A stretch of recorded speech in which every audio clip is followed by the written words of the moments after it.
હું અભિષેક રાવત, એક એવું નામ જે વર્ષોથી બિઝનેસની દુનિયામાં ચમકતું હતું. લોકો મારા પિતાને કાપડના રાજા કહેતા હતા. અમે બે ભાઈઓ હતા.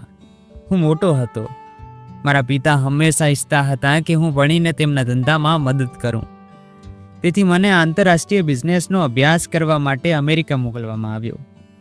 તેમના મોટા સપના હતા અને કદાચ તેમના સપના કરતાં પણ મારા પર વધુ વિશ્વાસ હતો. મારો અભ્યાસ પૂરો થયો અને મને મારી ડિગ્રી મળી. પણ પાછા ફરવાની મારી કોઈ ઈચ્છા ન હતી. મારે પાછા આવવું ન હતું. મને ભારત ગમતું ન હતું. ધૂળ, ઘોંઘાટ અને ગરીબી મને અનુકૂળ નહોતી. હું મારી મરજી મુજબ ન્યૂયોર્કની શેરીઓમાં ફરતો હતો. હું મારી પોતાની દુનિયામાં રહેતો હતો.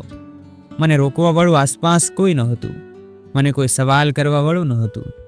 બધું મારી મરજી મુજબ થતું હતું. એક દિવસ અચાનક મારા બાળપણના મિત્ર અરમાનનો ફોન આવ્યો. તેના અવાજમાં ખુશી છુપાયેલી હતી. ભાઈ, મારા લગ્નની તારીખ નક્કી થઈ ગઈ છે. મહેંદી 15 તારીખે છે અને જો તું 12 કે 17 તારીખે નહીં આવે તો હું ગુસ્સે થઈશ. મેં હસીને કહ્યું, મિત્ર, તને ખબર છે કે હું આવા પ્રસંગોમાં આવવાનું ટાળું છું. તેણે જવાબ આપ્યો, તો તું મારા માટે નહીં આવે? મને વચન આપ. મેં તેને વચન આપ્યું. મારા હૃદયમાં તેના માટે થોડી ભીનાશ હતી. મને એ બાળપણના દિવસો યાદ આવ્યા જ્યારે અમે બંને સાયકલ પર આખા મહોલ્લામાં ફરતા હતા. બીજી બાજુ મારા પિતાની તબિયત બગડી રહી હતી. ફોન પર મારી માતાનો અવાજ સાંભળીને મારું હૃદય કંપી ઉઠતું. દીકરા, તારા પિતા તને વારંવાર યાદ કરે છે. હવે તારા ભાઈ માટે એકલા ધંધો સંભાળવો મુશ્કેલ છે. મેં મારા પિતા સાથે ફોન પર વાત કરી. તેમણે બસ એટલું જ કહ્યું, પાછો આવી જા અભિષેક. હવે તારે અમારી આશાઓનો સહારો બનવાનો સમય છે. તેમની આ વાત મારા હૃદયમાં તીરની જેમ વાગી. હું જાણતો હતો કે તેઓ બીમાર હતા અને મારી વારંવારની ના કદાચ તેમને તોડી નાખશે. હું પાછો આવ્યો. જ્યારે મેં દિલ્હી એરપોર્ટ પર પગ મૂક્યો ત્યારે ત્યાં એક અજીબ કોલાહલ હતો. કાદવ અને ધુમાડાનું જીવન. માતા, ભાઈ, કાકા બધા એરપોર્ટ પર હતા. માતાની આંખોમાં આંસુ હતા. મારા ભાઈની આંખોમાં ફરિયાદ હતી અને મારા કાકાના ચહેરા પર એ જ જૂનું સ્મિત હતું. બધા મને સીધો ઘરે લઈ આવ્યા. માતાએ મને ગળે લગાવીને કહ્યું, હવે તું આવી ગયો છે, બધું ઠીક થઈ જશે. હું ચૂપ રહ્યો. મારા માટે આ વાપસી માત્ર એક મજબૂરી હતી. 2 દિવસ વીતી ગયા. ઘરમાં દરેક સમયે લગ્નની વાતો ચાલતી હતી. કાકીઓ અને કાકાઓ બધાએ એક જ અભિપ્રાય આપ્યો, અભિષેક, હવે તારે પણ લગ્ન કરી લેવા જોઈએ. તારી ઉંમર થઈ ગઈ છે. બસ હસીને મારા મનમાં કહેતો કે મારે લગ્ન નથી કરવા. મને કોઈ છોકરીને જોઈને એ આકર્ષણ ક્યારેય નહોતું થયું જે બીજા બધાને થાય છે. કદાચ એનું કારણ એ છે કે મારા ઈરાદા અલગ છે. મારા જેવા વ્યક્તિને કોઈ ખાસ વ્યક્તિની જરૂર છે અને અહીં કોઈ ખાસ ક્યાં છે? મહેંદીને 2 દિવસ બાકી હતા. અરમાને ખાસ કહ્યું હતું કે મારે મહેંદી માટે ચોક્કસ આવવું. મેં કહ્યું, ઠીક છે ભાઈ, હું ચોક્કસ આવીશ. એ 2 દિવસમાં મારા પરિવારે મને મહેમાનો સાથે કેવી રીતે વર્તવું તે શીખવ્યું. તેમણે મને બિઝનેસની ફાઇલો બતાવી અને મારા પિતાએ તો એમ પણ કહ્યું, હવે તારે કંપનીના બોર્ડ પર બેસવાનું છે. મેં બધું સાંભળ્યું અને માથું હલાવ્યું. પણ મારું હૃદય હજી પણ ન્યૂયોર્કના એ સ્ટેડિયમની શોધમાં હતું. મહેંદીનો દિવસ આવ્યો. આખો દિવસ કામ ધંધોકાર ચાલ્યો. અરમાનના ફોન પર સતત ફોન આવતા હતા. તને ફોન આવી રહ્યા છે, મોડું ન કરતો. સાંજ પડતા જ હું ડ્રેસિંગ રૂમમાં ગયો અને મારો મનપસંદ કુર્તો કાઢ્યો, જે બ્રાન્ડેડ સફેદ હતો અને તેના પર થોડું સોનેરી કામ હતું. માતાએ દરવાજામાંથી ડોકિયું કરીને કહ્યું, મારો દીકરો, તું કેટલો સુંદર લાગે છે. મેં હસીને કહ્યું, હું દરેક પરિસ્થિતિમાં સુંદર લાગું છું. ડ્રાઈવરે ગાડી બહાર કાઢી અને ગેટ પર લઈ આવ્યો. હું અરીસામાં મારી જાતને જોવા લાગ્યો. મારા વાળ બરાબર હતા. મારા બૂટ પોલિશ કરેલા હતા અને મેં ખાસ પ્રસંગો પર લગાવવામાં આવતું પરફ્યુમ લગાવ્યું હતું. હું ગાડીમાંથી નીચે ઉતર્યો. ફંક્શન હોલની બહારની ઝગમગતી લાઇટોએ મારી આંખોને આંજી દીધી. બધા હસી રહ્યા હતા. ખૂબ જ આનંદ અને ઉલ્લાસ હતો. ઢોલ વાગી રહ્યો હતો, જેના પર લોકો નાચી રહ્યા હતા. મેં ઊંડો શ્વાસ લીધો અને મારા મનમાં કહ્યું, ચાલો જોઈએ આજનો ઉત્સવ કેવો છે. હું હોલમાં દાખલ થયો, પણ અત્યાર સુધી મને ખબર નહોતી કે મારા જીવનની એક ક્ષણ, એ દિવસ બધું બદલી નાખવાનો છે. જેવો મેં હોલમાં પગ મૂક્યો, ઘોંઘાટ અને લાઇટોએ મારું સ્વાગત કર્યું. ચારે બાજુ રંગો વિખરાયેલા હતા. લોકો ઘોંઘાટ કરી રહ્યા હતા. કેમેરામેન અહીં તહીં દોડી રહ્યો હતો. ફંક્શન તેની ચરમ સીમાએ હતું. મેં એક બાજુ બેસવાનો વિચાર કર્યો. વધારે ગપસપ કરવી મારા સ્વભાવમાં નહોતું. વેઇટર ટ્રે લઈને મારી પાસે આવ્યો. મેં ઠંડુ પાણી પીધું અને મારી આંખો અહીં તહીં ભટકવા લાગી. બધા વ્યસ્ત હતા અને ખુશ દેખાતા હતા. અરમાનનો નાનો ભાઈ મારી પાસે આવ્યો. ભૈયા, તમે કેમ બેઠા છો? નાચો ને. મેં હસીને ના પાડી. મિત્ર, હું અહીં ફક્ત તમારા લોકો માટે આવ્યો છું. મને નાચવામાં કોઈ રસ નથી. દરમિયાન મારી નજર સ્ટેજ તરફ ગઈ. અરમાન અને તેની ભવિષ્યની પત્ની બેઠા હતા, હસી રહ્યા હતા. તેમની સાથે કેટલીક છોકરીઓ હતી જેઓ પરંપરાગત કપડામાં ખૂબ જ ખુશ અને વ્યસ્ત હતી. તેમના ઘણી છોકરીઓ હતી, પણ એક ચહેરો બાકીના કરતા અલગ હતો. તે સુંદર લીલા રંગના કપડામાં બેઠી હતી. તેની રીતભાત શાલીન હતી, પણ તેની આંખોમાં એક ઊંડી શાંતિ હતી. જ્યારે મેં એ છોકરીને પહેલી વાર જોઈ, ત્યારે એવું લાગ્યું કે મારી આસપાસનું આખું દ્રશ્ય થોડી ક્ષણ માટે થંભી ગઈ. તે કોણ છે? મેં મારી જાતને પૂછ્યું. પહેલી વાર કોઈ છોકરીએ મારું ધ્યાન આટલું ઊંડાણપૂર્વક ખેંચ્યું હતું. તે ન તો હસી રહી હતી, ન તો કોઈની સાથે વધારે વાત કરી રહી હતી. તે બસ શાંતિથી બેઠી હતી, પણ બધાની સાથે. મેં મારા ફોનનો કેમેરો તેના તરફ ફેરવ્યો અને તેની તસવીર લેવાનો પ્રયત્ન કર્યો, પણ તરત જ મારી જાતને રોકી દીધી. તું શું કરી રહ્યો છે, અભિષેક? મેં મારી જાતને રોકી. મેં નજર ફેરવી અને પાણીનો ગ્લાસ લીધો, પણ બીજી જ ક્ષણે હું ફરીથી તેના તરફ જોવા લાગ્યો. નૃત્ય પ્રદર્શન શરૂ થયું. ગ્રુપ સ્ટેજ પર આવ્યું. ઘોંઘાટ વધ્યો, પણ મારું ધ્યાન એ ઘોંઘાટમાં ફક્ત એ ચહેરા પર જ હતું. તે ક્યારેક હસતી, કંઈક કહેતી અને પછી તેની આંખો નીચી કરી લેતી. તે કંઈ ખાસ નહોતી કહી રહી, પણ દરેક ક્રિયામાં આત્મસન્માન હતું. અરમાન મને જોઈને સ્ટેજ પરથી નીચે આવ્યો અને મારી બાજુમાં બેઠો. ફંક્શન કેવું લાગે છે? ખૂબ સરસ છે, બધું પરફેક્ટ છે, મેં ઔપચારિકતાથી જવાબ આપ્યો. તેણે કહ્યું, મિત્ર, હું તો ફક્ત તારા વિશે જ ચિંતિત હતો. તું આવ્યો ત્યારે મને ખૂબ જ ખુશી થઈ અને હવે હું થોડી ચિંતામાંથી મુક્ત થયો છું. પછી તે ઊભો થયો અને આગળ વધ્યો. હું ત્યાં જ બેઠો રહ્યો. થોડી ક્ષણો પછી એ જ છોકરી સ્ટેજ પરથી નીચે આવી.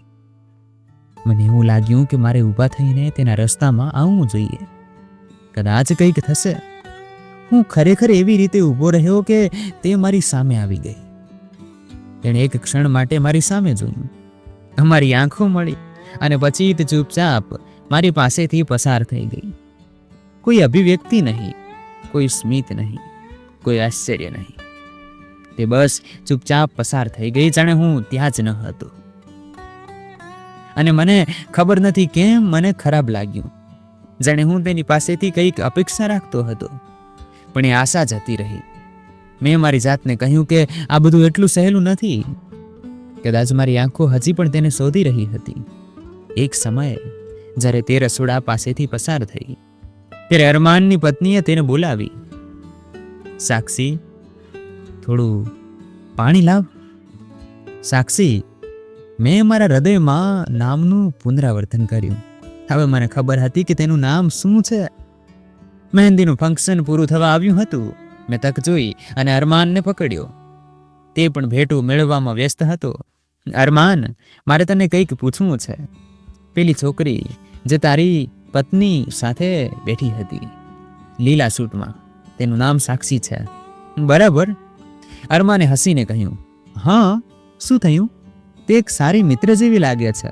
તે તારી પત્નીની બેસ્ટ ફ્રેન્ડ છે, જેમ આપણે મિત્રો છીએ. તે હસ્યો. ઠીક છે, તે ક્યાંની છે?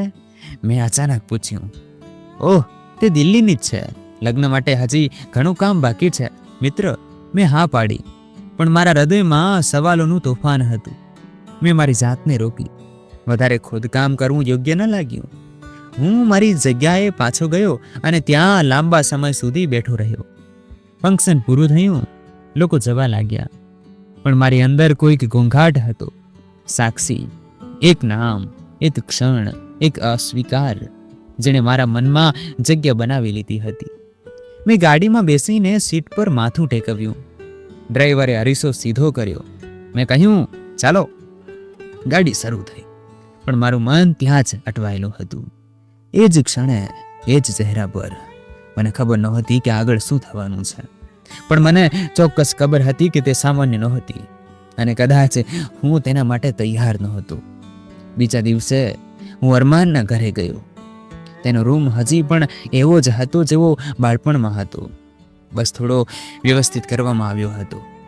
જેવો હું પલંગ પર બેઠો, મેં વાત કરવાનું શરૂ કર્યું. મિત્ર, પેલી સાક્ષી એક અજીબ છોકરી છે. અરમાને મારી સામે હસીને જોયું. તારો મતલબ શું છે? તે અજીબ, સાદી અને થોડી ઘમંડી પણ છે. તમે બંને આટલા નજીક છો, તને તેના વિશે કંઈ ખબર હોવી જોઈએ. અરમાને નરમાશથી કહ્યું, હા, મને ખબર છે, મને ઘણું ખબર છે. તેણે ડ્રોઈંગ રૂમનો દરવાજો બંધ કર્યો અને આરામથી સોફા પર ટેકવ્યું, જાણે બધું બરાબર હોય. તેણે કહ્યું, સાક્ષી એક અજીબ છોકરી છે. તું કંઈક કહેવા માટે તૈયાર થઈ રહ્યો છે? સાક્ષી દિલ્હીના જૂના વિસ્તારમાં રહે છે. તેના પિતા જૂતા સમારકામ કરે છે. તે એક મોચી છે, પણ ગૌરવથી કમાય છે.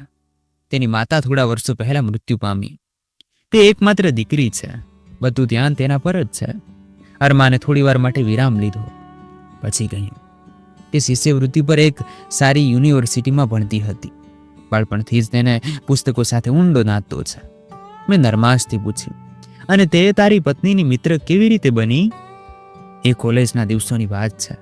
બંને એક જ સમયે પ્રવેશ લીધો, સાથે પ્રોજેક્ટ કર્યા, અને આજ સુધી એકબીજાની છાયાની જેમ સાથે છે. સાક્ષીમાં સ્વતંત્રતા છે, અને આજ તેને ખાસ બનાવે છે. મેં માથું હલાવ્યું, પણ મારા હૃદયમાં બીજો વિચાર જન્મ્યો હતો. મોચીની દીકરી અને આવો ઘમંડનો વિચાર મારા મનમાં કીડાની જેમ ગુંજવા લાગ્યો. પાછા ફરતી વખતે મેં ડ્રાઈવરને ઈશારો કર્યો કે મારે એક સરનામું શોધવું છે. મને એક ખાસ વ્યક્તિ દ્વારા સાક્ષીનું સરનામું મળ્યું. બધું મારી પાસે આવી ગયું હતું. વિસ્તાર, શેરી, ઘર, નંબર, બધું. બીજા દિવસે સવારે મેં ડ્રાઈવરને ગાડી બહાર કાઢવા કહ્યું. તે પૂછ્યા વગર જ નીકળી ગયો. જ્યારે અમારા જેવા લોકો કોઈ જગ્યાએ પહોંચવા માંગે છે, ત્યારે રસ્તાઓ આપોઆપ ખુલી જાય છે. તેણે ગાડી સીધી એક સાંકડી ગલીમાં લઈ જઈને રોકી. ચારે બાજુ નાના નાના ઘરો હતા. લોકો તડકામાં સૂતા હતા અને છાપરા પર કપડાં ફેલાયેલા હતા. હું ગાડીમાંથી નીચે ઉતર્યો, એક ચોક્કસ દરવાજા પર ગયો અને ખટખટાવ્યો. લાંબા સમય પછી દરવાજો ખુલ્યો. સામે એ જ ચહેરો હતો. આશ્ચર્ય, મૂંઝવણ અને એક ક્ષણ માટે મૌન. તમે? તેણે કહ્યું. બસ એટલું જ. મેં મારી જાતને કાબૂમાં રાખી અને સારા સ્વરમાં કહ્યું, શું તમે મને અંદર આવવા નહીં કહો? મારે તમારી સાથે વાત કરવી છે. તેણીએ આસપાસ જોઈને કહ્યું, પિતા ઘરે નથી, એટલા માટે જ હું આવ્યો છું. મારે જે પણ વાત કરવી છે તે ફક્ત તમારી સાથે જ કરવી છે.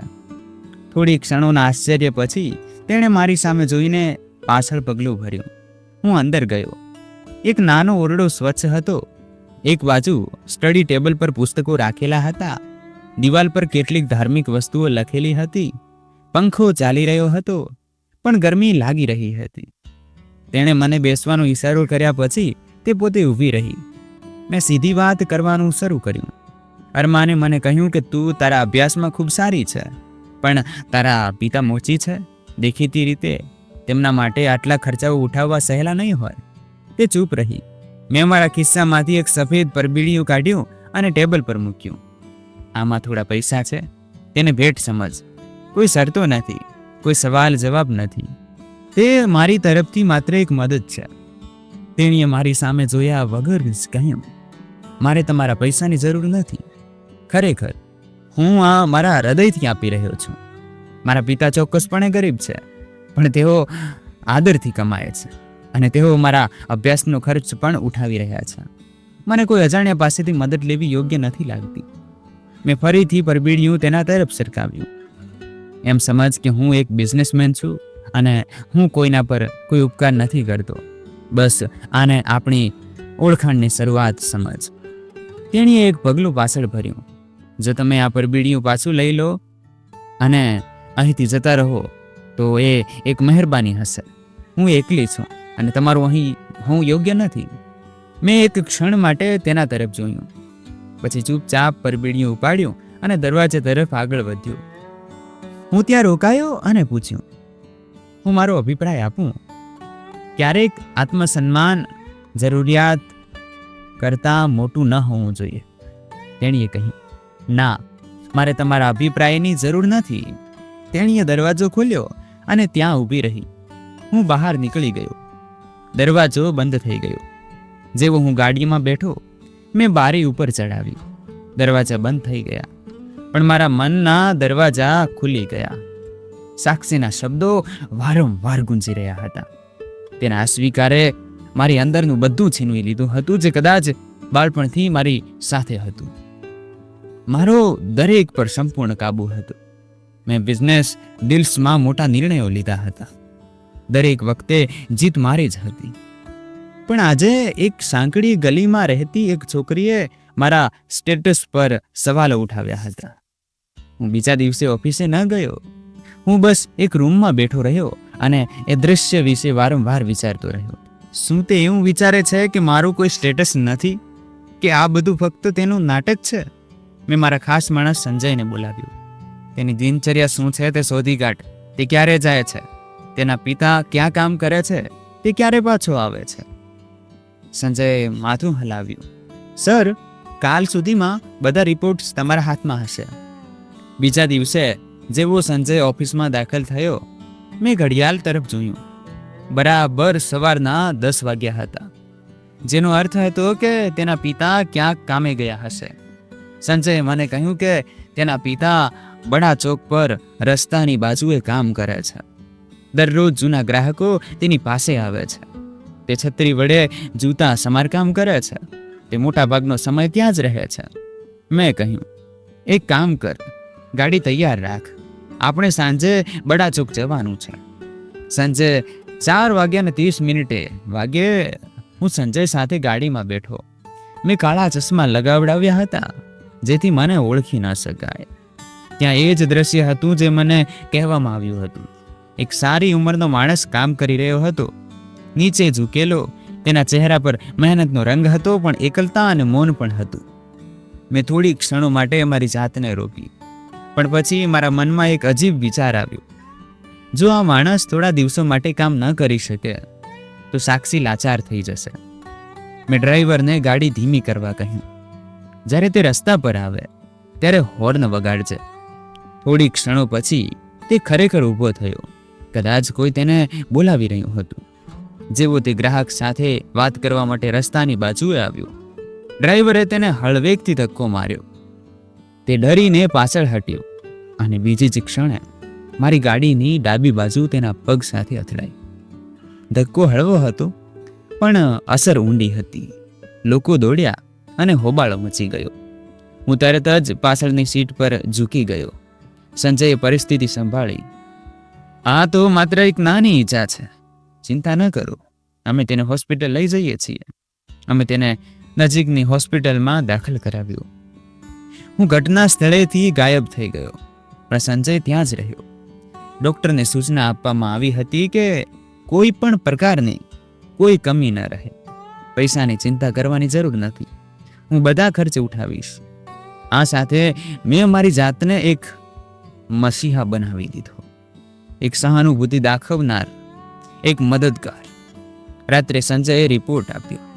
સર, સાક્ષી હોસ્પિટલ આવી હતી. તે રડી રહી હતી અને ચિંતિત હતી. અમે તેને કહ્યું કે એક ખાસ વ્યક્તિ તેના પિતાની સારવાર કરાવી રહ્યો છે. તે વારંવાર પૂછતી રહી કે તે કોણ છે. મેં કહ્યું, ઠીક છે, બીજી વાર તે પૂછે ત્યારે તેને કહેજે અભિષેક રાવત. 2 દિવસ પછી હું પોતે હોસ્પિટલ પહોંચ્યો. સફેદ શર્ટ અને બ્લુ જીન્સ પહેરીને, સનગ્લાસ પહેરીને, હાથમાં ફૂલોનો ગુલદસ્તો. રિસેપ્શન પર મેં સાક્ષીના પિતાના રૂમ નંબર વિશે પૂછ્યું. નર્સે મને રૂમ નંબર 6 કહ્યો. પણ તેની દીકરી અત્યારે ત્યાં જ છે, તો તમે ત્યાં જઈ શકો છો. હું ધીમે ધીમે રૂમ નંબર પર ગયો. હું તેના તરફ ગયો. દરવાજો થોડો ખુલ્લો હતો. સાક્ષી અંદર એક ખુરશી પર બેઠી હતી અને તેના પિતા બેભાન અવસ્થામાં સૂતા હતા. મેં દરવાજો ખટખટાવ્યો. તેણે પાછળ ફરીને મને જોયો. તમે? તેણે કહ્યું. મેં હસીને અંદર આવ્યો. હું બસ તમારી ખબર પૂછવા આવ્યો હતો. મેં તમારા પિતા વિશે સાંભળ્યું હતું. તમને ઈજા થઈ છે. મને ખૂબ જ દુઃખ છે. તેણે સીધી ઊભી થઈ.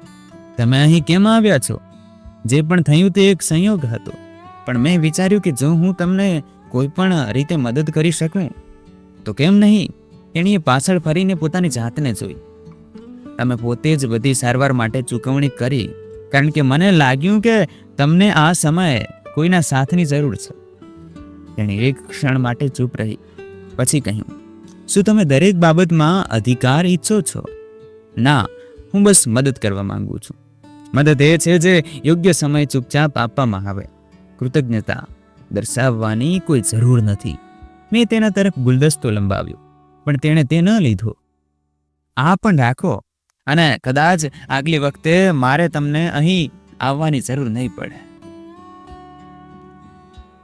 મેં નરમાશથી કહ્યું, તમે હંમેશા મને એ જ નજરે કેમ જુઓ છો? તેનો જવાબ ઠંડો હતો, કારણ કે તમે હંમેશા એ જ રીતે આવો છો. હું ચૂપચાપ પાછો ફર્યો, દરવાજો બંધ કર્યો અને મારા હૃદયમાં વિચારતો રહ્યો, આ છોકરી છે કે અરીસો જે મારી દરેક ચાલ સમજી જાય છે? જ્યારે હું ગાડીમાં બેઠો ત્યારે સંજયે પૂછ્યું, સર, કંઈ થયું? મેં મારી આંખો નીચી રાખી. ના, પણ હજી કંઈક થવાનું બાકી છે. 3 દિવસ સુધી સાક્ષીના કોઈ સમાચાર નહોતા. ન તો મને હોસ્પિટલમાંથી કોઈ ફોન આવ્યો, ન તો કોઈ અન્ય પ્રકારની માહિતી. મેં પણ મારી જાતને મૌનથી ઢાંકી દીધી. મને ખબર હતી કે લાચારી દરેક દરવાજે ખટખટાવે છે. હું બસ યોગ્ય સમયની રાહ જોઈ રહ્યો હતો. 4થા દિવસે બપોરે ફોન વાગ્યો. તે એક અજાણ્યો નંબર હતો. જ્યારે મેં ફોન ઉપાડ્યો ત્યારે બીજી બાજુએ જ અવાજ હતો, થાકેલો પણ સ્પષ્ટ. મારે તમારી સાથે કંઈક વાત કરવી છે. મેં જાણી જોઈને બેદરકારીથી કહ્યું, ઓર્ડર આપો મેડમ. મારે તમારી મદદ લેવી નહોતી, પણ હવે હું લાચાર છું. ડૉક્ટર કહે છે કે તરત જ ઓપરેશન કરવું પડશે. કરોડરજ્જુમાં પણ ઈજા છે. હું સમય બગાડી શકતી નથી. તમારે કેટલા પૈસાની જરૂર છે? 2 લાખથી વધુ. અને તમારે તે ક્યાં સુધીમાં જોઈએ છે? આજ સાંજ સુધીમાં. સરનામું એ જ છે. ઠીક છે. મેં ફોન બંધ કરી દીધો. મેં એક ક્ષણ માટે મારી આંખો બંધ કરી, જાણે હું ફરીથી કોઈ જૂની જીત હાંસલ કરવા જઈ રહ્યો હતો. સાંજ સુધીમાં મેં પૈસાની વ્યવસ્થા કરી અને હોસ્પિટલમાં મોકલી દીધા. પણ આટલું પૂરતું નહોતું. મને ખબર હતી કે તે સમયે તે ભાવુક અને નબળી હતી. અને આ જે ક્ષણ હતી જેની હું લાંબા સમયથી રાહ જોઈ રહ્યો હતો. બીજા દિવસે રાત્રે હું તેના ઘરે ગયો. મેં દરવાજો ખટખટાવ્યો. એ જ સાદી લાઈટ, એ જ શાંત વાતાવરણ. આ વખતે તેણે તરત જ દરવાજો ખોલ્યો. કદાચ તેણે મને આવતા જોયો હતો. હું અંદર આવી શકું? તેણે એક ક્ષણ માટે વિરામ લીધો અને પછી પાછળ હટી. આવો. હું અંદર ગયો. દરવાજો બંધ થયો. રૂમમાં તેના પિતાની દવાઓની ગંધ હતી અને થોડો તણાવ હતો. તે ચૂપચાપ એક બાજુ ખસી ગઈ. હું ત્યાં ઊભો રહ્યો અને નરમાશથી કહ્યું, તમે ક્યારેય અરીસામાં તમારી જાતને જોઈ છે? તેણીએ મને અવગણ્યો. તમે અહીં કેમ આવ્યા છો? પૈસા હોસ્પિટલ પહોંચી ગયા છે. આભાર, બસ એટલું જ. તમારે બીજું શું સાંભળવું છે? ઓછામાં ઓછું એટલું તો ખરું કે હવે તમે સમજી ગયા છો કે દુનિયા કેવી રીતે ચાલે છે. મને ખબર નથી કે દુનિયા કેવી રીતે ચાલે છે, પણ મને ખબર છે કે પોતાની ગરિમા કેવી રીતે બચાવવી. હું તેની પાસે ગયો અને તેનો હાથ પકડ્યો. તમે આટલી ઉતાવળમાં કેમ છો? મેં તમારા પિતાની સારવાર માટે આટલું બધું ચૂકવ્યું છે. ઓછામાં ઓછું એ શબ્દ ચૂકવો. તેણીએ એક ડગલું પાછળ ભર્યું. તેની આંખોમાં નફરત હતી અને તેના ચહેરા પર ગુસ્સો હતો. મારો હાથ છોડો, નહીં તો શું? નહીં તો હું તમને તમારો ચહેરો જોવાની પણ લાયક નહીં છોડું. મારા સ્વરમાં ગર્વ હતો. મેં તમારા પર ઉપકાર કર્યો, મેં તમને બચાવ્યા. તમારા જેવા લોકો આટલો આદર નથી બતાવતા. બીજી જ ક્ષણે તેણે મારા ચહેરા પર જોરથી થૂંક્યું. મને તમારા જેવા લોકો અને તમારા પૈસા પર શરમ આવે છે. હું તમને એક એક પૈસો પાછો આપીશ, પણ હું મારી ગરિમા પર શપથ નથી લઈ શકતી. હું થોડી ક્ષણો માટે સ્તબ્ધ ઊભો રહ્યો. આ થૂંકવું નહોતું, તે મારા ગર્વ પર એક ફટકો હતો. તને ખબર છે હું કોણ છું? તું એ વ્યક્તિને જાણે છે જે વિચારે છે કે પૈસાથી બધું ખરીદી શકાય છે. પણ યાદ રાખ, જે આદર પર તે હાથ નાખ્યો છે તે તને બરબાદ કરી દેશે. પછી અચાનક દરવાજો ખુલ્યો. અરમાન અને તેની પત્ની અંદર આવ્યા. કદાચ સાક્ષીએ તેમને બોલાવ્યા હતા. અરમાને પૂછ્યું, શું થઈ રહ્યું છે અભિષેક? હું ચૂપ રહ્યો. હું કંઈ પણ કહેવાની સ્થિતિમાં નહોતો. અરમાન આગળ વધ્યો. અહીં શું થઈ રહ્યું છે? સાક્ષીએ બસ એટલું જ કહ્યું, આ માણસ બળજબરીથી મારા ઘરમાં ઘૂસ્યો છે. હવે તમે નક્કી કરો કે આ કેવો મિત્ર છે. હું કંઈ પણ કહ્યા વગર ત્યાંથી નીકળી ગયો. પાછળથી દરવાજો બંધ થઈ ગયો. હું ગાડીમાં બેઠો અને બાજુના અરીસામાં મારી જાતને જોઈ. મને લાગ્યું કે કંઈક બદલાઈ ગયું છે. એ રાત્રે મોડે સુધી હું એ જ વાત વિશે વિચારતો રહ્યો જે તેણે જતી વખતે કહી હતી. હું તને દરેક પૈસો પાછો આપીશ, પણ હું મારા આદરનો વેપાર ન કરી શકું. હું સમજી રહ્યો હતો કે તેણે જે કર્યું તે માત્ર સમયનું ઉત્પાદન નહોતું, પણ એક નિર્ણય હતો. મેં મારી મુઠ્ઠીઓ વાળી અને મારી જાતને કહ્યું, જો તું વિચારે છે કે આ તારી જીત છે, તો આ તારી સૌથી મોટી ભૂલ છે. મેં ફોન ઉપાડ્યો અને સંજયને ફોન કર્યો. કાલે સવારે તેના પિતા જ્યાં પણ જાય ત્યાં તેનો પીછો કર અને રિપોર્ટ કર. અને હા, આ વખતે આપણે મારા નિયમો પ્રમાણે રમીશું. પણ મેં ફોન બંધ કરી દીધો અને મારા હોઠમાંથી જે છેલ્લા શબ્દો નીકળ્યા તે હતા, હું તને બરબાદ કરી દઈશ. સવાર થતાં જ હું ગાડીમાં બેસીને સીધો સાક્ષીના ઘર તરફ રવાના થયો. ગઈ રાત્રે જે કંઈ પણ થયું તે મારા માટે એક ખુલ્લો પડકાર હતો. હું વિસ્તારમાં દાખલ થયો. રસ્તાની બાજુએ કેટલાક લોકો ચા પી રહ્યા હતા. તેઓએ ગાડી જોઈ પણ તેને ઓળખવાની ના પાડી. હું નીચે ઉતર્યો અને સીધો એ જ જૂના દરવાજા પર ગયો જે હવે બંધ હતો. તેના પર તાળું મારેલું હતું. દરવાજા પર ધૂળ હતી. નજીકની દિવાલ પર એક જૂનું અખબાર ચોંટેલું હતું. સ્પષ્ટ હતું કે ઘણા દિવસોથી કોઈ હલચલ નહોતી થઈ. મેં નજીકના ઘરોની ઘંટડીઓ વગાડવાનું શરૂ કર્યું. એક વૃદ્ધ મહિલા બહાર આવી. સામેના ઘરમાં રહેતા લોકો ક્યાં ગયા? તેણે મને ઉપરથી નીચે સુધી જોયું અને પછી નજર ચોરતા કહ્યું, મને ખબર નથી દીકરા, ક્યાં તાળું મારેલું છે. તેઓ ક્યારે ગયા? કોની સાથે ગયા? અમને કંઈ ખબર નથી. અમારો તેમની સાથે કોઈ ખાસ સંબંધ નહોતો. મેં બીજા ઘરની ઘંટડી વગાડી. એક યુવાન બહાર આવ્યો. તમને અહીં રહેતા વ્યક્તિ વિશે કંઈ ખબર છે? અમને કંઈ ખબર નથી, અમે ભાડું જ છીએ. મેં ઇશારો કરીને ડ્રાઈવરને બોલાવ્યો. સંજય, વિસ્તારના લોકોને કંઈક ખબર હોવી જોઈએ. શોધી કાઢ. કોઈને ચા પીવડાવ અને કોઈને પૈસા આપ. સંજય આગામી કલાક સુધી લોકો સાથે વાત કરતો રહ્યો. પણ પરિણામ એ જ હતું, કોઈને કંઈ ખબર નથી. જાણે બધાએ ચૂપ રહેવાની શપથ લીધી હોય. અમે સાંજ સુધી ત્યાં જ રહ્યા. હું વારંવાર એ તાળા તરફ જોતો રહ્યો, જાણે દરવાજો મને ટોણો મારી રહ્યો હોય. બીજા દિવસે મેં શહેરના કેટલાક મોટા લોકો સાથે વાત કરી. હું એક નિવૃત્ત ડીએસપીને મળ્યો.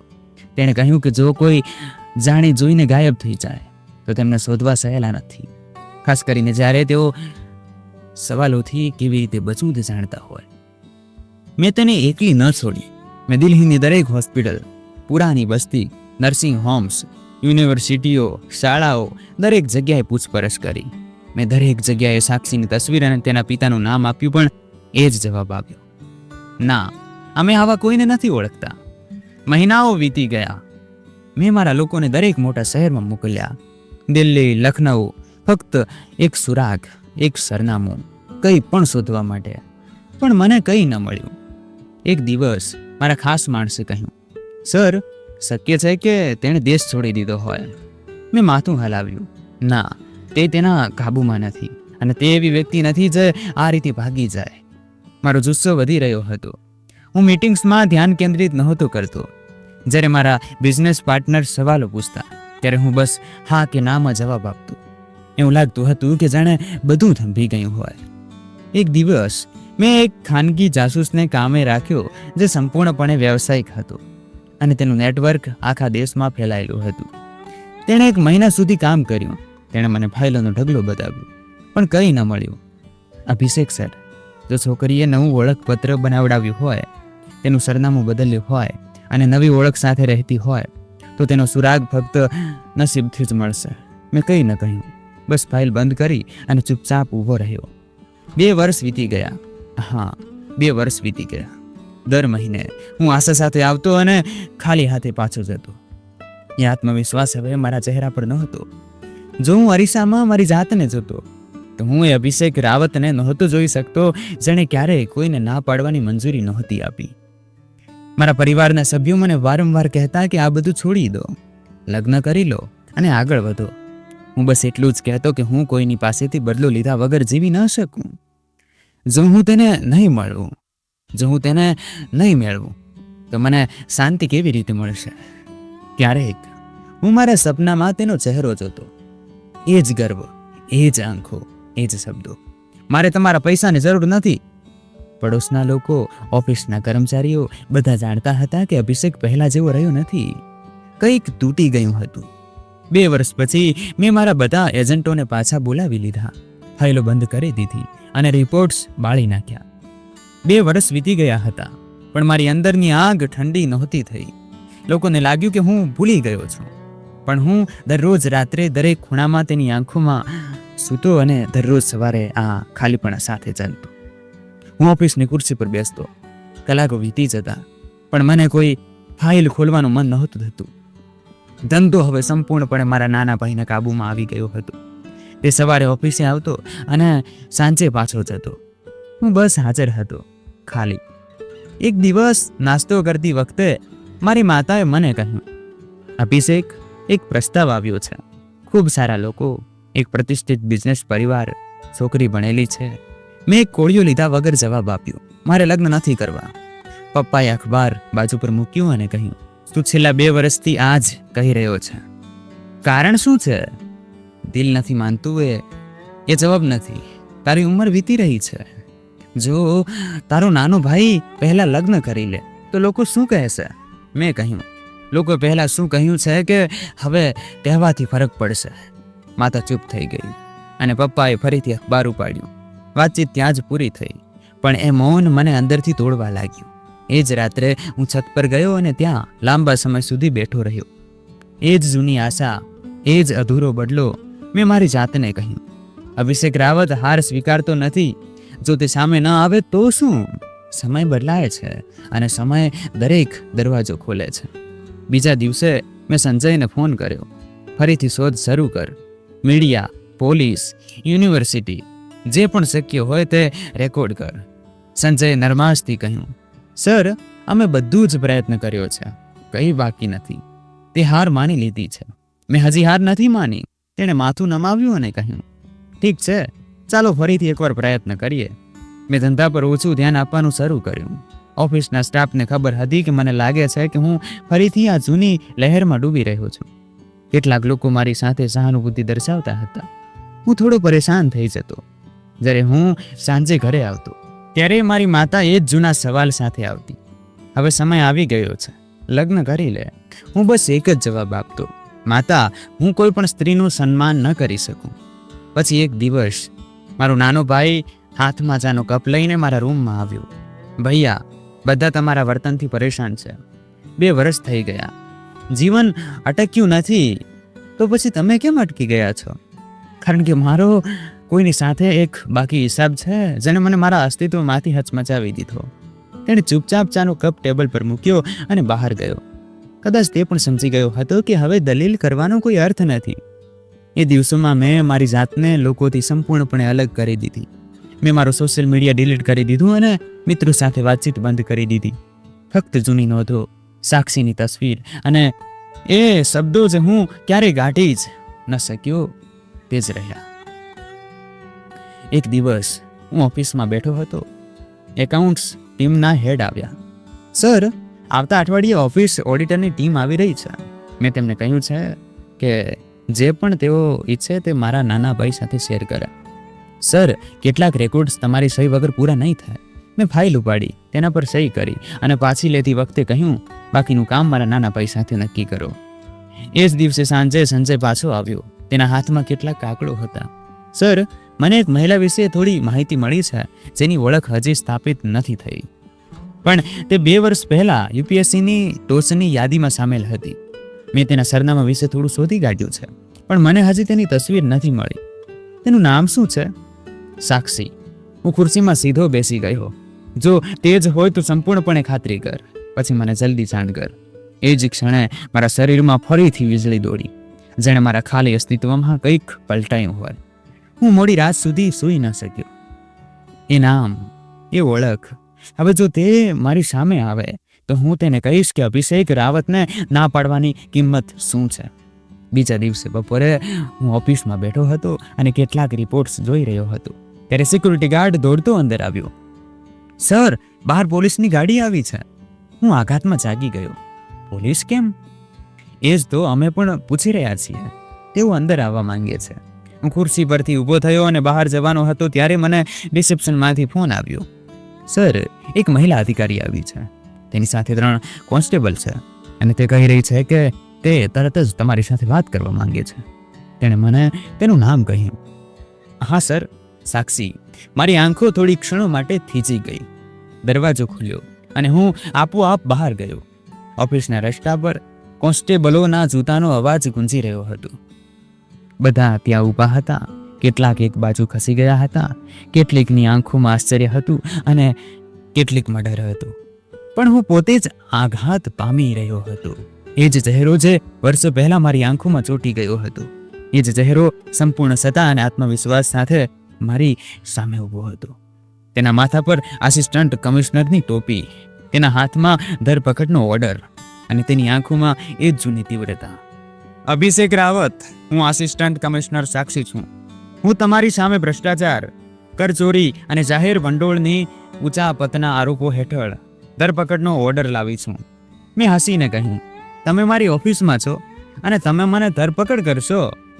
હા, મારી પાસે કાયદા હેઠળ સંપૂર્ણ સત્તા અને તમારી સામે પુરાવા પણ છે. મેં મારા હાથ પાછળ બાંધીને મારું હાસ્ય છુપાવ્યું. તો તમે આ યોજના 2 પૂરા વર્ષ માટે બનાવી. 2 વર્ષ સુધી મેં સખત મહેનત કરી, લડાઈ કરી અને એક એવી પદવી હાંસલ કરી જેના પછી તમારા જેવા લોકોને કાયદા હેઠળ લાવી શકાય. પોલીસ કર્મીઓએ મારી આસપાસ છાવણી નાખી હતી. મને ખબર હતી કે હવે દલીલ કરવી નકામું છે.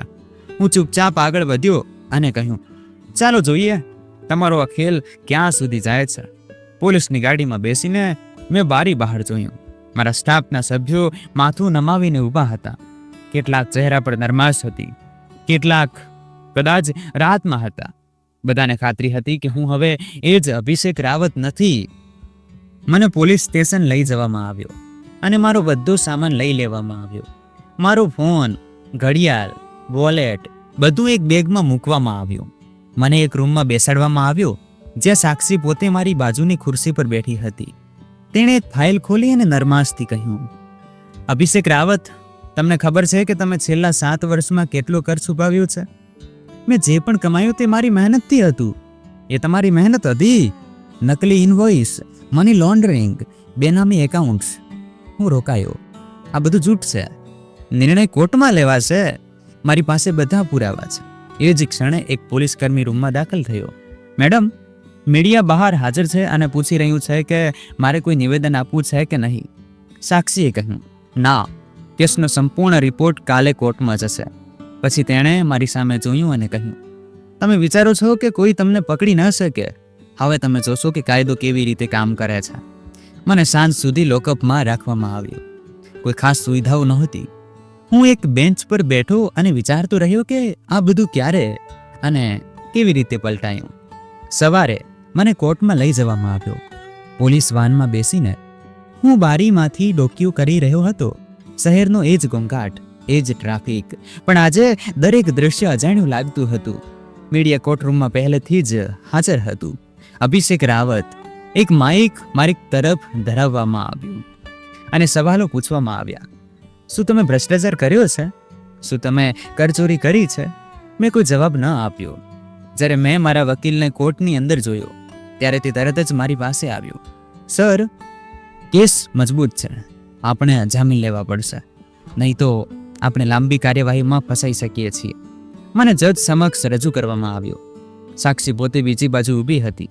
તેણે આખી ફાઇલ, પુરાવા અને સાક્ષીઓની યાદી રજૂ કરી. કોર્ટ સમક્ષ સંપૂર્ણ રિપોર્ટ એ છે કે આરોપીઓએ બનાવટી દસ્તાવેજો દ્વારા ધંધાનો લાભ ઉઠાવ્યો, કર ન ચૂકવ્યો અને ગેરકાયદેસર રીતે પૈસા જમા કરાવ્યા. જજે સાંભળ્યું, ફાઇલ જોઈ અને ચુકાદો આપ્યો. તેની સ્પષ્ટતા રજૂ કરવા માટે 1 અઠવાડિયાનો સમય આપવામાં આવે છે. કોર્ટની માંગ પર આરોપીને જેલમાં મોકલવામાં આવશે. કોર્ટ પછી હું વાનમાં પાછો બેઠો, પણ આ વખતે મારા હૃદયમાં એક અજીબ શાંતિ હતી. કદાચ કારણ કે હવે મારો દુશ્મન મારી સામે ઊભો હતો. હવે લડાઈ સ્પષ્ટ હતી. ખેલ શરૂ થયો. જેલના રૂમમાં દાખલ થતી વખતે મેં છેલ્લી વાર આકાશ તરફ જોયું અને મારી જાતને કહ્યું, હવે જોઈએ સાક્ષી, તું આ લડાઈ ક્યાં સુધી જીતતી રહે છે. 1 અઠવાડિયું વીતી ગયું. કોર્ટના રસ્તે ઘણો ઘોંઘાટ હતો. મીડિયા કેમેરાવાળા દરેક જણ ફૂટેજ લઈ રહ્યા હતા અને હું આરોપીની જેમ ગાર્ડ્સની વચ્ચે ઊભો હતો, હાથકડી પહેરીને. કોર્ટરૂમના દરવાજા ખુલ્યા અને મને અંદર લઈ જવામાં આવ્યો. જજ તેમની જગ્યાએ હાજર હતા. સાક્ષી હંમેશની જેમ સંપૂર્ણપણે તૈયાર હતી. મારા વકીલ મારી પાસે આવ્યા. સર, આજે કેટલાક સાક્ષીઓ હાજર થવાના છે. જો આપણી તરફથી થોડી નરમાઈ ન બતાવવામાં આવે તો કોર્ટ તેનો ચુકાદો આપી શકે છે. મેં કહ્યું, સત્ય બહાર આવવું જોઈએ, ભલે તે ગમે તે બાજુથી આવે. કોર્ટની કાર્યવાહી શરૂ થઈ. સાક્ષીએ ફાઇલ ખોલી. આજે હું 2 સાક્ષીઓ રજૂ કરીશ જેઓ આરોપીના કેસના દૃષ્ટિકોણથી મહત્વપૂર્ણ છે. જજે પરવાનગી આપી. પહેલો માણસ કોર્ટરૂમમાં દાખલ થયો. મારી આંખો આઘાત પામી. તે મારો પોતાનો ડ્રાઈવર હતો જેને હું વર્ષોથી પગાર આપી રહ્યો હતો. મેં તેના પરિવારના પ્રસંગોમાં હાજરી આપી હતી. હવે તે મારી વિરુદ્ધ જુબાની આપવા આવ્યો હતો. તેણે ગીતા પર શપથ લીધા. હું સત્ય બોલીશ. સાક્ષીએ પહેલો સવાલ પૂછ્યો, શું તમે અભિષેક રાવતના અંગત ડ્રાઈવર હતા? હું ઘણા વર્ષો સુધી તેમની સાથે રહ્યો. શું તમે એ દિવસે હાજર હતા જ્યારે સાક્ષીના પિતાને ગાડીથી ટક્કર મારવામાં આવી હતી? હું ગાડી ચલાવી રહ્યો હતો અને અભિષેક સાહેબે જાણી જોઈને ટક્કર મારવા કહ્યું હતું. કોર્ટમાં વાતચીત શરૂ થઈ. મેં મારી આંખો નીચે રાખી. વકીલને તેની પૂછપરછ કરવાની મંજૂરી આપવામાં આવી, પણ જવાબ એ જ હતો. તે બદલાવવાનો નહોતો અને આ વખતે મારો શ્વાસ થંભી ગયો. તે મારો સાચો ભાઈ સમીર હતો, જેના માટે મેં હંમેશા બીજું સ્થાન લીધું. મેં તેની દરેક બાળપણની ઈચ્છા પૂરી કરી. હવે તે મારી વિરુદ્ધ ઊભો હતો. સમીર રાવત, તમે આરોપીના ભાઈ છો. હું તેનો સાચો ભાઈ છું. શું તમને તમારા ભાઈના ધંધામાં નાણાકીય લેવડ દેવડ વિશે ક્યારેય કોઈ શંકા થઈ હતી? હા, મારી સામે નકલી ઇનવોઇસ પર સહી કરવામાં આવી હતી. મેં દરમિયાનગીરી કરી, પણ તેણે મારી વાત પર કોઈ ધ્યાન ન આપ્યું. તમે કોર્ટમાં પુરાવા સાથે કહી શકો છો કે અભિષેક રાવતે જાણી જોઈને ભ્રષ્ટાચાર કર્યો? હું આ સાબિત કરી શકું છું. મારી પાસે ઈમેલ્સ અને ફાઇલો છે જેમાં બધી રેકોર્ડિંગ્સ છે. હું સ્તબ્ધ થઈ ગયો. સમીરની આંખોમાં કોઈ પસ્તાવો નહોતો. કદાચ તેના માટે ન્યાય હતો, કદાચ કંઈક બીજું જે હું એક ક્ષણે સમજી ન શક્યો. જજે કાર્યવાહી રોકી અને કહ્યું કે બધા સાક્ષીઓ, પુરાવાના ફાઇલો અને નિવેદનોને ધ્યાનમાં રાખીને બધી દલીલો સાંભળ્યા પછી કાર્યવાહી પૂરી કરવામાં આવી. આરોપીને 1 અઠવાડિયામાં આગામી તારીખ આપવામાં આવે છે જેથી તે તેની સ્પષ્ટતા રજૂ કરી શકે. મને ફરીથી હાથકડી પહેરાવવામાં આવી. જેવો હું કોર્ટની બહાર આવ્યો, મીડિયાએ ફરીથી મને ઘેરી લીધો. અભિષેકજી, તમે તમારા ભાઈની જુબાની વિશે શું કહેશો? આ પરિવારનો બળવો છે કે સત્યનો સાથ? હું ચૂપ રહ્યો. રાત્રે જેલના કોટડીમાં બેસીને મેં મારા વકીલને પૂછ્યું, આ બધું ક્યારે તૈયાર હતું? કોણે સમીરને સાક્ષી બનાવ્યું? તેણે થાકેલા સ્વરમાં કહ્યું, પુરાવા એટલા સાચા હતા કે તેની પાસે બીજો કોઈ રસ્તો નહોતો.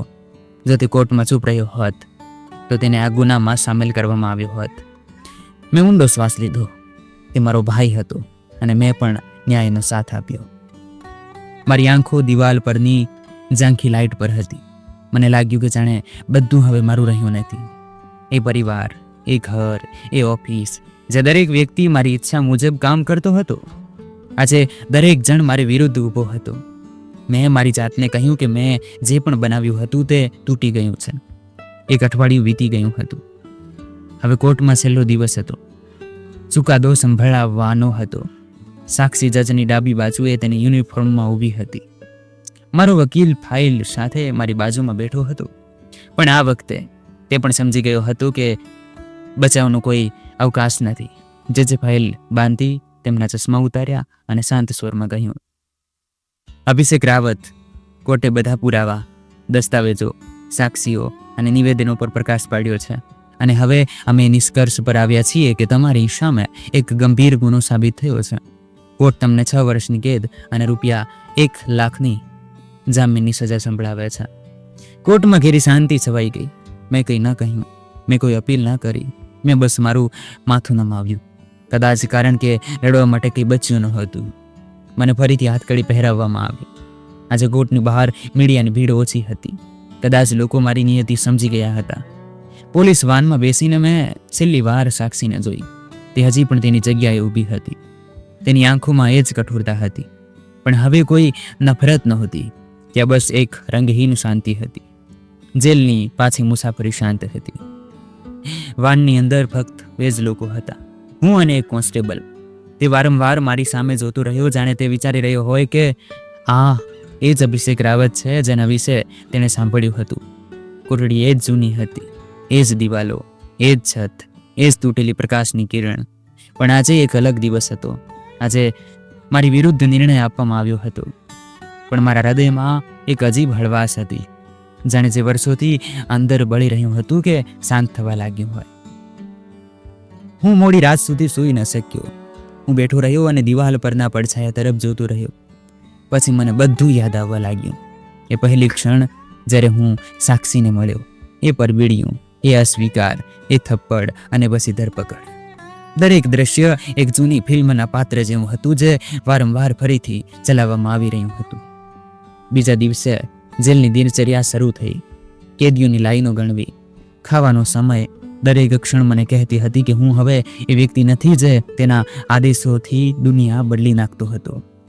ઘણા દિવસો વીતી ગયા. મેં બહારથી અખબાર વાંચવાનું બંધ કરી દીધું. કોઈ આવતું નહોતું. જ્યારે પરિવારને મળવાનો સમય આવ્યો ત્યારે ફક્ત પપ્પા આવ્યા. તે ચૂપચાપ મારી સામે બેઠા. લાંબા સમય સુધી કંઈ ન કહ્યું. છેવટે તેમણે કહ્યું, મને તારી પાસેથી આની અપેક્ષા નહોતી. હું ત્યાં નહોતો, પણ કદાચ આ તારા ઉછેરનું પરિણામ છે. મેં નરમાશથી કહ્યું, પપ્પા, જે પણ થયું તે મારા કારણે થયું. તમે મને જે શીખવ્યું તેના પર મેં ક્યારેય વિશ્વાસ ન કર્યો. તેમણે માથું હલાવ્યું. સાક્ષી સાચી હતી. વ્યક્તિની સાચી કિંમત તેના ઈરાદાઓથી નક્કી થાય છે અને તેના નામથી નહીં. મેં પહેલી વાર મારા હૃદયથી માન્યું, પપ્પા, એ છોકરી મારું જીવન બની ગઈ છે, મારી જીદ નહીં. મુલાકાત પૂરી થઈ. હું ફરીથી કોટડીમાં પાછો આવ્યો. બીજા દિવસે મેં જેલની નાની લાઇબ્રેરીમાં જવાની વાત કરી. પહેલી વાર એક પુસ્તક ખોલ્યું અને મારી જાતને સવાલ કર્યો, શું જીવન ખરેખર એટલું ટૂંકું છે કે તેને ફક્ત ગર્વમાં જ વિતાવવું જોઈએ? મહિનાઓ વીતવા લાગ્યા. મેં મારા જીવન વિશે નાની નાની નોંધો લખવાનું શરૂ કર્યું. પછી હું વારંવાર એ જ પેન પકડતો. એક દિવસ હું જેલના રૂમમાં એકલો બેઠો હતો. ત્યાં એક જૂનું કેલેન્ડર હતું. મેં તારીખ જોઈ. એ જ દિવસ જ્યારે મેં તેને 2 વર્ષ પહેલાં ખરીદવાનો પ્રયત્ન કર્યો હતો. હું ઊભો થયો, એક પાનું ફાડી નાખ્યું અને તેના પર લખ્યું, તે જીતી ગઈ. 6 મહિના વીતી ગયા અને જેલ હવે એક પ્રાર્થના બની ગઈ હતી. ન તો મને જામીનની અપેક્ષા હતી, ન તો મેં કોઈ વિનંતી કરી. હું બસ ચૂપચાપ દિવસો ગણતો રહ્યો. એ દિવસે બપોરે વોર્ડન હાથમાં ફાઇલ લઈને આવ્યો. અભિષેક રાવત, હું તેની સામે ઊભો રહ્યો. તમારી જામીન કોર્ટ દ્વારા મંજૂર કરવામાં આવી છે. હું આઘાત પામ્યો. મેં તેની સામે જોયું. ફાઇલ કોણે રજૂ કરી? તમારા વકીલનું નામ નોંધાયેલું છે, પણ જામીનની રકમ તમારા ભાઈના નામે આવી છે. હું ચૂપ રહ્યો. સમીર, એ જ ભાઈ જેણે મારી વિરુદ્ધ જુબાની આપી હતી, જેણે કોર્ટમાં દરેકની સામે મારું સત્ય લાવ્યું હતું, આજે તે મને જેલમાંથી બહાર કઢાવી રહ્યો હતો. જ્યારે મને રૂમમાંથી બહાર કાઢવામાં આવ્યો ત્યારે આકાશ અજીબ રીતે સ્વચ્છ લાગતું હતું. જ્યારે મેં જેલના ગેટની બહાર પગ મૂક્યો ત્યારે એ જ જૂની ગાડી મારી રાહ જોઈ રહી હતી. સંજય ડ્રાઈવરની સીટ પર બેઠો હતો, હું પાછળની સીટ પર બેઠો હતો. મને કોણે મોકલ્યો છે? છોટે સાહેબ, અને તેમણે કહ્યું છે કે આજે રાત્રે લગ્ન છે અને તમારે ચોક્કસ આવવું જ પડશે. મેં બારી બહાર જોયું. તેણે કંઈ ન કહ્યું. ના સર, પણ જામીન લગ્નના દિવસે જ હતી. જેવો હું ઘરે પહોંચ્યો, હું સીધો મારા રૂમમાં ગયો. બધું બદલાયેલું લાગતું હતું. મેં કબાટ ખોલ્યો. કપડાં જેમ હતા તેમ રાખેલા હતા. એક કાળો સૂટ, એક સફેદ શર્ટ અને એક ટાઈ, બધું એક બેગમાં. એક ચિઠ્ઠી પર લખેલું હતું કે તમારે આ પહેરવું જોઈએ. આજે તમારે એક ભાઈ તરીકે આવવાનું છે અને મહેમાન તરીકે નહીં. સમીર તૈયાર થયો અને સાંજે નીકળી ગયો. ગાડી પહેલેથી જ રાહ જોઈ રહી હતી. જ્યારે હું હોલમાં દાખલ થયો ત્યારે દરેક ચહેરો લાઇટોની ચમકમાં ચમકી રહ્યો હતો. હું આગળ વધી રહ્યો હતો, પણ મારું હૃદય ભારે હતું. અરમાન મને મળ્યો અને કહ્યું, અરે, જેલની હવાથી તું વધુ ગંભીર થઈ ગયો છે. મેં હસીને કહ્યું, ક્યારેક બંધ જગ્યા મન ખોલી નાખે છે. સમીર ખૂબ ખુશ હતો. મેં અહીં તહીં જોયું, પણ કન્યાનો ચહેરો હજી છુપાયેલો હતો. લગ્નની તૈયારીઓ થઈ ગઈ હતી. પંડિતજી આવી ગયા હતા અને વિધિઓ શરૂ થઈ. પછી છેવટે એક ક્ષણ આવી જ્યારે કન્યાને સ્ટેજ પર લાવવામાં આવી. તેના ચહેરા પર ઘૂંઘટ હતું. દરેક જણ તાળીઓથી તેનું સ્વાગત કરી રહ્યા હતા. જ્યારે કન્યાએ તેનો ઘૂંઘટ ઉઠાવ્યો ત્યારે મારા પગ ત્યાં જ થીજી ગયા. એ જ ચહેરો, એ જ આંખો, એ જ સાક્ષી. મારા હૃદયના ધબકારા એક ક્ષણ માટે ધંભી ગયા. તે સંપૂર્ણ ધ્યાનથી મારી સામે જોઈ રહી હતી, પણ આ વખતે તેની આંખોમાં કોઈ હાર નહોતી, કોઈ ગુસ્સો નહોતો, બલકે રાહત હતી. અરમાન મારી પાસે આવ્યું. શું વાત છે? તું પથ્થર કેમ બની ગયો? મેં કહ્યું, આ સાક્ષી છે. હવે મને ખબર પડી કે તારા ભાઈએ તને કંઈ કહ્યું નથી. કંઈ નહીં. અરમાને મારા ખભા પર હાથ મૂક્યો. કદાચ તેણે તને કહેવું જરૂરી ન સમજ્યું. વિધિઓ પૂરી થઈ. લોકો ખાવામાં વ્યસ્ત થઈ ગયા. હું એક બાજુ ઊભો રહ્યો. સમીર મારી પાસે આવ્યો. તને સરપ્રાઈઝ કેવું લાગ્યું? તે મને કેમ ન કહ્યું? કારણ કે હવે તું એ વ્યક્તિ નથી જે દરેક સત્ય સાંભળવાને લાયક હતો. મેં તને કોર્ટમાં સત્ય બતાવ્યું. આજે હું તને વાસ્તવિકતા બતાવી રહ્યો છું. તને ખબર હતી કે તે કોણ છે, પણ મને ખબર હતી કે તે શું છે. તે ફક્ત એ જ જોયું જે તું જોવા માંગતો હતો, અને તે તેનો સાથ આપ્યો. કારણ કે તૂટી ગયા પછી પણ તે તેના સિદ્ધાંતો પર અડગ રહી. તે આદરણીય હતી. મેં તેનું સન્માન કર્યું. મેં તેને આદર આપ્યું. હું ચૂપ રહ્યો. હવે મારી પાસે કોઈ દલીલ નહોતી. સાક્ષી હવે મારી ભાભી હતી, મારા પોતાના ઘરમાં, મારી સામે, અને છતાં મારા કરતાં ઘણા ઊંચા પદ પર. જ્યારે હું રાત્રે ઘરે પાછો ફર્યો ત્યારે પપ્પા હોલમાં બેઠા હતા. તેમણે મને બેસવા બોલાવ્યો. હું બેઠો. તને આજે બધું સમજાઈ ગયું હશે. અમે તને ક્યારેય એકલો ન છોડ્યો, તારા ભાઈએ પણ નહીં. પણ આદર પોતે જ કમાવવો પડે છે, અને સાક્ષીએ તે કમાવ્યો. તારી પાસેથી છીનવીને નહીં, પણ તારા વગર. મેં કહ્યું, પપ્પા, મને શરમ આવે છે. આ શરમ તને એક સારો માણસ બનાવે છે. આ મારી પ્રાર્થના છે. રાત્રિના છેલ્લા કલાકોમાં હું મારા રૂમમાં એકલો બેઠો હતો. હું વારંવાર સાક્ષીની નજરને યાદ કરી રહ્યો હતો. એ શાંત વિજય જે શબ્દો વગરનો હતો. મેં એક ડાયરી કાઢી અને તેના પર લખ્યું, કોર્ટે મને સજા કરી, પણ જિંદગીએ મને એક પાઠ શીખવ્યો. મેં એ ઘર છોડી દીધું જેમાં મેં મારું બાળપણ વિતાવ્યું હતું. એ રૂમ જેમાં મેં સપનાઓ સેવ્યા હતા. માતા રડતી રહી, પણ હું હવે ત્યાં ન રહી શક્યો. મેં શહેરના એક ખૂણામાં 2 રૂમનો ફ્લેટ લીધો. કોઈ નોકર નહીં, કોઈ ડ્રાઈવર નહીં. હું મારી સવારની ચા જાતે બનાવતો. હું રાત્રે મારો પલંગ જાતે બનાવતો. એ દિવસોમાં હું ચૂપચાપ જીવવાની કળા વિશે ઘણું શીખી રહ્યો હતો. મારી જાત સાથે વાત કરવાની અને ભૂતકાળમાંથી નજર ચોરવાની આદત. વારંવાર જો મને રાત્રે ઊંઘ ન આવતી તો હું ટેરેસ પર જતો. એ જ આકાશ, એ જ તારાઓ, પણ હવે હું એ પ્રકાશ નહોતો જોઈ શકતો જે મારી આંખોમાં હતો. હવે બધું ધૂંધળું અને અધૂરું લાગતું હતું. ક્યારેક મને પપ્પા કે સમીરનો ફોન આવતો. તેઓ હજી પણ ઈચ્છતા હતા કે હું પાછો આવું અને બધું પહેલાં જેવું થઈ જાય. પણ મને ખબર છે કે કેટલીક વસ્તુઓ પાછી નથી આવતી. એક દિવસ સમીર મને મળવા આવ્યો અને કહ્યું, હવે બધું બરાબર છે. સાક્ષી તને કંઈ કહેતી નથી, તે તને ભૂતકાળમાં નથી ખેંચતી, તો તું ક્યાં સુધી પોતાની જાતને સજા કરતો રહીશ? મેં કહ્યું, સજા કોઈ બીજું આપે છે. હું મારા પોતાના કર્મોના પરિણામો ભોગવી રહ્યો છું. મેં આદર ગુમાવ્યો છે અને હવે આદરે મને નકારી દીધો છે. જતી વખતે સમીરે કહ્યું, જો તને સમય મળે તો ઘરે આવ, માતા દરરોજ તારી રાહ જુએ છે. મેં કંઈ ન કહ્યું. તે ચાલ્યો ગયો. હું ખુરશી પર બેઠો રહ્યો. મારા મનમાં એક જૂની વાત ગુંજવા લાગી, જેને તું હલકો સમજતો હતો તે આજે સૌથી ઊંચા સ્તરે ઊભી છે. ક્યારેક હું અખબારમાં સાક્ષીની તસવીર જોતો, ક્યારેક કોઈ કાર્યક્રમમાં સહી કરતી, ક્યારેક કોઈ શાળાનું ઉદ્ઘાટન કરતી. તસવીરની નીચે હેડલાઇન્સ હોતી, ગંભીર, આત્મવિશ્વાસથી ભરપૂર અને નીડર મહિલા અધિકારી. આ એ શબ્દો છે જે હું ક્યારેય સમજી ન શક્યો. હવે મેં મારા જીવન, મારા નિર્ણયો, મારી ભૂલો વિશે લખવાનું શરૂ કર્યું છે. કદાચ કોઈ દિવસ તે કોઈ બીજા માટે એક પાઠ બની શકે. સત્ય હંમેશા સરળ હોય છે, તેને સ્વીકારવું જ મુશ્કેલ હોય છે. એક દિવસ મેં એક જૂની ઓફિસ ડાયરી કાઢી. તેમાં એ તારીખ લખેલી હતી જ્યારે મેં પહેલી વાર સાક્ષીને મેળવવા માટે મળવાનો પ્રયત્ન કર્યો હતો. મેં તેના પર લખ્યું કે આ દુનિયાનો ન્યાય છે, જે બીજાના આદર સાથે રમે છે તે છેવટે પોતે જ એક તમાશો બની જાય છે.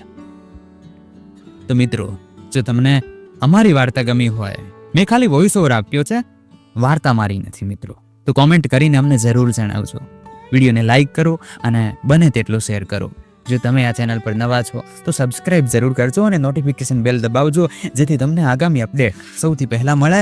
આભાર, ધન્યવાદ તમારો ખૂબ ખૂબ ફરી વાર મિત્રો, મારી વહાલી બહેનો અને ભાઈઓ, આભાર વ્યક્ત કરું છું. અને એકવાર ફરીથી તમને કહું છું કે પ્લીઝ યાર, આપણી ચેનલ દિનેશ વોઇસ ગુજરાતીને સબસ્ક્રાઇબ કરો, બને એટલી શેર કરો, બને એટલો સપોર્ટ તમારા ભાઈને કરવાનો પ્રયાસ કરો. હું તમારા માટે તમે કહેશો એવી પ્રકારની સ્ટોરીઝ લાવતો રહીશ. જય હિન્દ, જય ભારત. ખુશ રહો તમારા પરિવાર સાથે. જય હિન્દ, જય ભારત. આભાર.